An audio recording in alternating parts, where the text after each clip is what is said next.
Halo selamat malam, malam ini saya akan membacakan cerita berjudul, Santet 7 Malam, baiklah langsung saja ke ceritanya. Hari itu terasa sangat panjang dan melelahkan. Aku, Raka, baru saja pulang dari kantor setelah lembur berjam-jam menyelesaikan proyek yang menumpuk. Matahari sudah lama tenggelam, meninggalkan langit berwarna kelabu yang gelap tanpa bintang. Awan hitam bergerak lambat, menutupi bulan, menjanjikan hujan yang akan segera turun. Perjalanan pulang terasa lebih sepi dari biasanya, jalanan yang biasanya ramai kini hampir kosong, seolah semua orang tahu sesuatu yang tidak ku ketahui.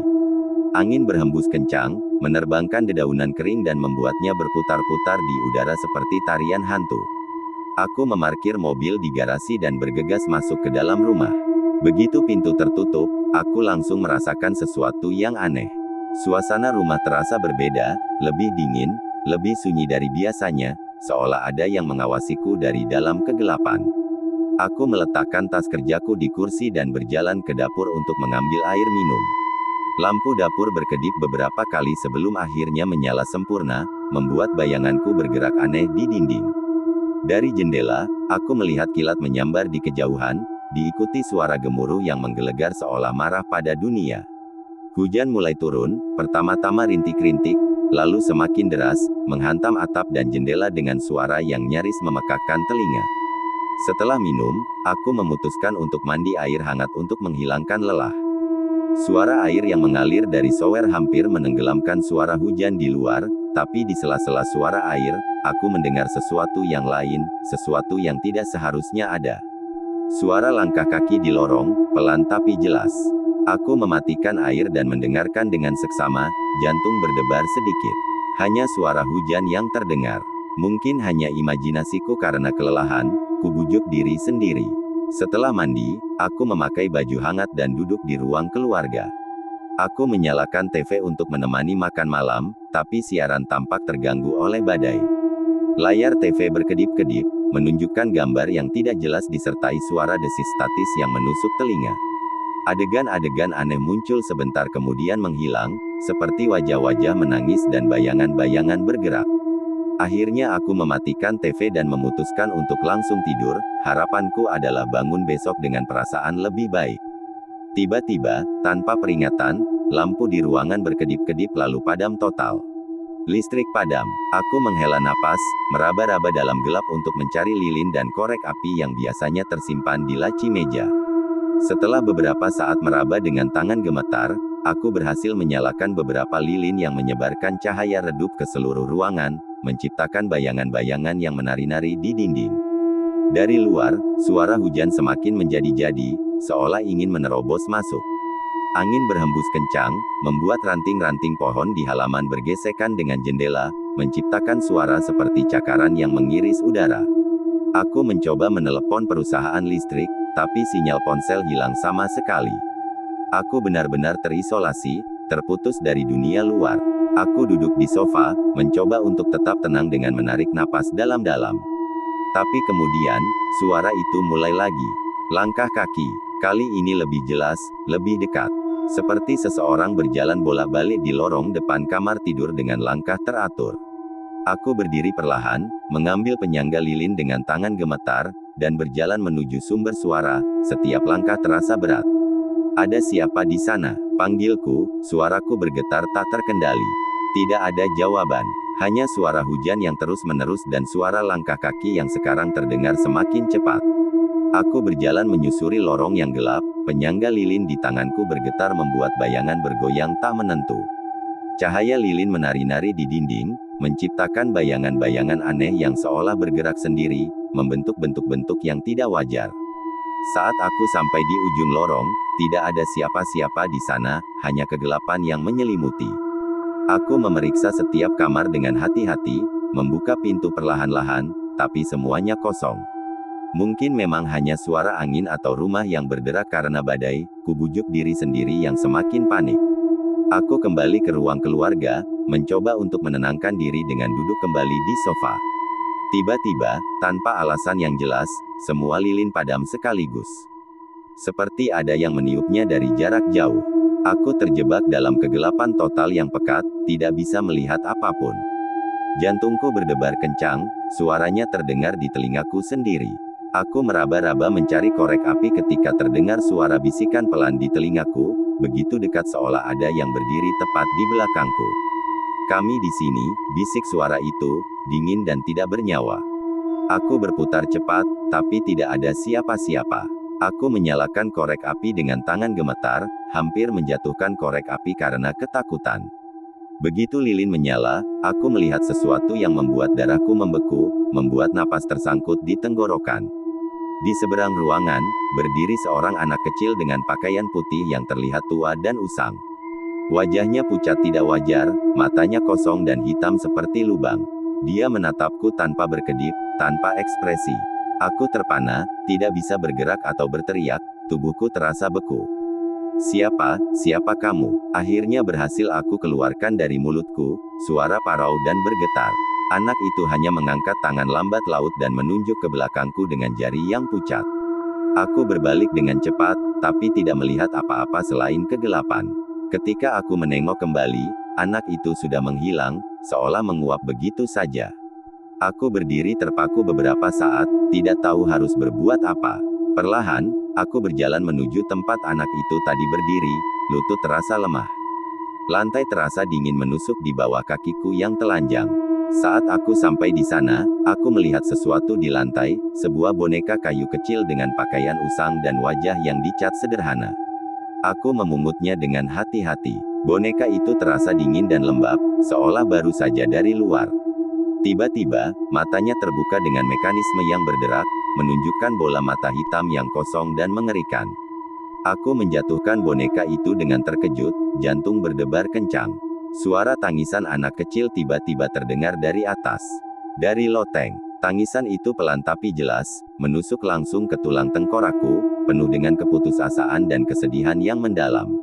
Aku tahu aku harus menyelidiki, tapi ketakutan membuatku lumpuh, membuatku ingin bersembunyi saja. Aku mengambil nafas dalam-dalam dan memutuskan untuk naik ke loteng, meski setiap sel tubuhku berteriak untuk tidak melakukannya. Tangga menuju loteng ada di ujung lorong, tua dan berdebu. Dengan penyangga lilin di satu tangan, aku mulai mendaki tangga yang berderit-derit dengan setiap langkah, suaranya nyaring dalam kesunyian. Pintu loteng terkunci rapat. Aku mencoba mendorongnya, tapi tidak bergerak sedikit pun. Tangisan semakin keras, lebih putus asa, lebih mendesak. Aku mendorong lebih kuat dengan bahu, dan akhirnya pintu terbuka dengan suara berderit yang memilukan, seolah tidak dibuka selama bertahun-tahun. Loteng gelap dan penuh debu yang tebal, membuatku batuk-batuk. Cahaya lilin hanya menerangi sebagian kecil ruangan, menyisakan banyak sudut yang gelap. Aku melihat peti-peti tua dan barang-barang yang tertutup terpal putih yang sudah kotor. Tangisan sekarang terdengar jelas dari sudut paling gelap, dari balik tumpukan barang. Aku berjalan perlahan, debu beterbangan di setiap langkahku, membuat sulit bernapas. Di sudut ruangan, aku melihat seorang anak kecil meringkuk, punggungnya menghadapku. Dia mengenakan pakaian putih yang sama seperti yang kulihat tadi, sekarang terlihat kotor dan lusuh. "Hei," panggilku pelan, suara bergetar.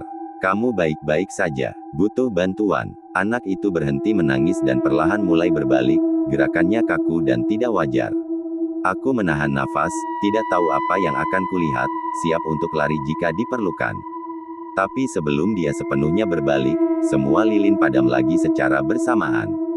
Aku mendengar suara langkah cepat mendekat dari depan, lalu sesuatu yang dingin dan keras menyentuh tengkukku.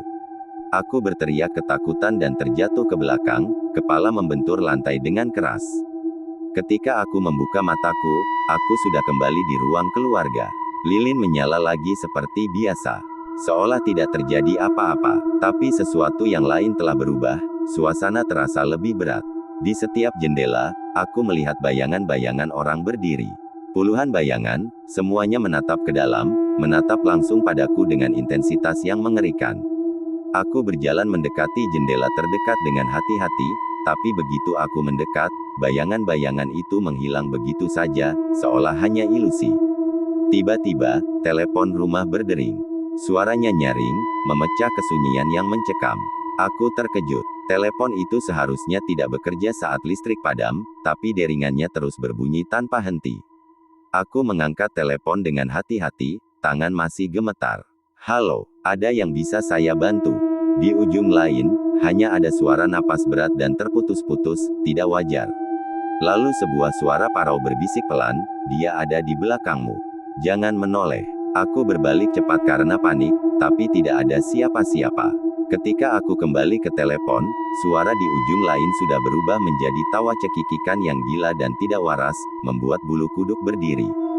Aku meletakkan telepon dengan gemetar, tapi tawa itu masih terus terdengar, seolah berasal dari dalam rumah sendiri, dari setiap sudut ruangan.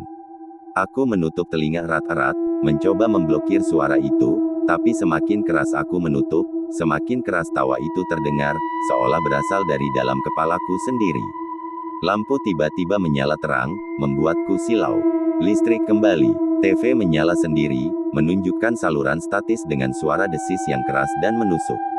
Aku mencari remote untuk mematikan TV, tapi tidak bisa menemukannya, seolah menghilang. Layar TV tiba-tiba berubah. Bukan statis lagi, tapi menunjukkan gambar rumahku sendiri. Dari sudut pandang yang aneh, seolah dari langit-langit. Aku melihat diriku sendiri di layar, berdiri di ruang keluarga dengan wajah panik dan pucat. Lalu di layar, aku melihat sesuatu yang lain. Seorang wanita tinggi dengan gaun hitam panjang berdiri tepat di belakangku di layar, wajahnya tidak terlihat. Tangannya yang kurus dengan jari-jari panjang dan kuku tajam perlahan meraih ke arah leherku, siap untuk mencekik. Aku berbalik cepat, tapi tidak ada apa-apa di belakangku. Ketika aku melihat kembali ke layar TV, wanita itu masih ada di sana, tangannya sekarang hampir menyentuh leher versi diriku di layar, senyum mengerikan terlihat di wajahnya. Aku mengambil kursi dan melemparkannya ke TV dengan sekuat tenaga. Layar pecah, kaca berhamburan, tapi gambar tetap muncul, sekarang terdistorsi oleh retakan kaca tapi masih jelas. Wanita di layar tersenyum lebar, menunjukkan gigi-gigi tajam yang tidak wajar, matanya hitam pekat. Semua pintu dan jendela di rumah tiba-tiba terbuka dengan suara berdebam keras, seolah diledakkan dari dalam. Angin dan hujan menerjang masuk dengan kekuatan penuh, menerbangkan kertas-kertas dan membuat tirai berkibar-kibar liar seperti orang yang sedang berjuang. Suara angin berubah menjadi seperti teriakan, ribuan suara berteriak dalam kesakitan dan kemarahan. Aku berlari ke pintu depan, berusaha untuk keluar, mencari udara segar, tapi pintu terkunci dari luar, tidak bisa dibuka. Aku mencoba semua jendela, memaksa dengan sekuat tenaga, tapi semuanya terkunci rapat, seolah disegel oleh kekuatan tak terlihat, tidak bisa dibuka sama sekali. Dari lorong, anak kecil yang kulihat tadi muncul lagi. Kali ini, wajahnya tidak lagi polos atau sedih. Matanya hitam pekat tanpa putih, dan senyum lebar yang tidak wajar terbentang di wajahnya, menunjukkan gigi-gigi runcing. Dia sudah bangun, kata anak itu dengan suara yang bukan suara anak-anak. Suaranya dalam, bergema, seperti banyak suara yang berbicara bersamaan dalam harmoni yang mengerikan. Dia sudah bangun dan dia lapar. Lantai mulai bergetar dengan kekuatan yang semakin kuat. Lukisan-lukisan di dinding jatuh satu persatu dengan suara berdebam. Perabotan bergeser sendiri dengan suara menggesek, seolah didorong oleh tangan tak terlihat. Suhu di ruangan turun drastis, sangat dingin hingga napasku mengeluarkan uap putih, dan bulu roma berdiri semua. Aku berlari ke kamar mandi dan mengunci pintu dengan gemetar. Aku bersembunyi di sudut, merangkul lututku, berusaha untuk tidak menjerit, menahan ketakutan yang hampir membuatku pingsan. Suara di luar semakin keras, semakin dekat. Suara langkah kaki berat, suara tertawa gila, suara tangisan histeris, suara cakaran di pintu yang ingin masuk. Pintu kamar mandi mulai bergetar hebat, seperti ada yang mencoba mendobrak dari luar dengan kekuatan besar. Kayunya mulai retak, engselnya berderit-derit. Aku menutup mata rapat-rapat, berdoa untuk semua ini berakhir, memohon pada siapapun yang mendengar. Tiba-tiba, semuanya berhenti. Sunyi yang sangat lengkap, bahkan suara hujan telah berhenti, tidak ada angin, tidak ada suara apapun. Aku membuka mata perlahan, tidak percaya. Pintu kamar mandi tidak lagi bergetar. Suara-suara telah menghilang. Semua tenang. Aku tetap diam beberapa saat, mendengarkan, tapi tidak ada apapun. Dengan hati-hati, aku membuka pintu kamar mandi perlahan. Rumahku kembali normal, tenang, bersih. Semua lampu menyala terang. Jam dinding menunjukkan pukul 3 pagi, jarum jam berdetak dengan tenang. Aku berjalan keluar, masih waspada, masih tidak percaya. Mungkin ini sudah berakhir. Mungkin itu semua hanya badai atau halusinasi karena kelelahan, kubujuk diri sendiri. Tapi kemudian, mataku menangkap sesuatu di meja kopi. Sebuah foto lama yang tidak pernah kulihat sebelumnya, dalam bingkai kayu tua. Foto seorang wanita dengan gaun hitam panjang dan anak kecil di sampingnya, wajahnya pucat. Mereka tersenyum, tapi matanya kosong dan tidak bersinar, seperti mayat. Aku mengambil foto itu dengan tangan gemetar, perasaan ngeri mulai menjalar lagi. Di balik foto, tertulis sesuatu dengan tulisan tangan yang indah tapi menyeramkan, "Kami akhirnya pulang. Terima kasih telah menunggu." Tiba-tiba, dari arah kamar tidur, terdengar suara seorang wanita menyanyikan lagu pengantar tidur. Suaranya lembut, merdu, tapi membuat setiap helai rambut di tubuhku berdiri, membuat darah membeku. Aku tahu dengan pasti ini belum berakhir. Ini baru saja dimulai, dan mungkin tidak akan pernah berakhir untukku. Dengan langkah berat dan hati yang berdebar kencang, aku berjalan menuju kamar tidur. Pintunya terbuka perlahan sendiri, seolah mengundangku masuk, menyambutku pulang. Di dalam, di tempat tidurku sendiri, berbaring wanita dari foto itu dengan gaun hitamnya. Dia menatapku langsung, senyum lebar dan tidak wajar di wajahnya.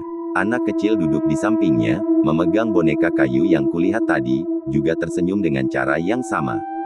"Selamat datang di rumah, sayang," kata wanita itu, suaranya seperti gemerisik daun kering dan suara pasir bergeser. "Kami sudah menunggumu lama sekali. Sekarang kita bisa bersama selamanya." Aku ingin lari, ingin berteriak minta tolong, ingin membanting pintu, tapi kakiku tertanam kuat di lantai. Aku tidak bisa bergerak sama sekali, tidak bisa berbicara. Aku hanya bisa menatap dengan mata penuh ketakutan saat wanita itu bangkit dari tempat tidur dan berjalan mendekaiku dengan langkah anggun tapi mengerikan. Dia mengulurkan tangan, menyentuh pipiku dengan jari-jari yang dingin seperti es kuburan. Sentuhannya membuatku menggigil ketakutan. "Jangan takut," bisiknya, napasnya berbau tanah dan kuburan. "Kamu akan menjadi bagian dari keluarga kami sekarang. Selamanya, tidak perlu sendirian lagi." Dari setiap sudut ruangan, bayangan-bayangan mulai muncul secara perlahan. Puluhan bayangan, mungkin lebih banyak lagi, semua menatapku dengan mata kosong dan senyum yang sama. Semuanya mengelilingi, mengurungku. Aku akhirnya memahami, rumah ini bukanlah rumahku lagi. Ini adalah rumah mereka, dan aku adalah penghuni barunya, anggota baru keluarga mereka. Wanita itu memegang tanganku dengan erat, dingin, dan memimpinku ke tempat tidur.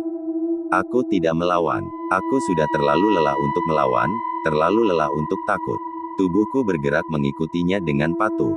Dia membaringkanku di tempat tidur, lalu berbaring di sampingku, sangat dekat. Anak kecil itu berbaring di sisi lainnya, menyandarkan kepala dinginnya di bahuku. Boneka kayu diletakkan di dadaku, berat dan dingin. Mereka mulai menyanyikan lagu pengantar tidur lagi. Suara mereka berpadu, menciptakan melodi yang anehnya menenangkan, membuat mataku terasa berat. Perlahan, aku menutup mata, menyerah pada takdir yang kutemui.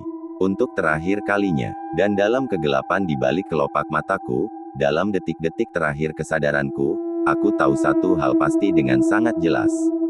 Aku tidak akan pernah bangun lagi. Aku telah menjadi bagian dari rumah ini, selamanya. Tamat.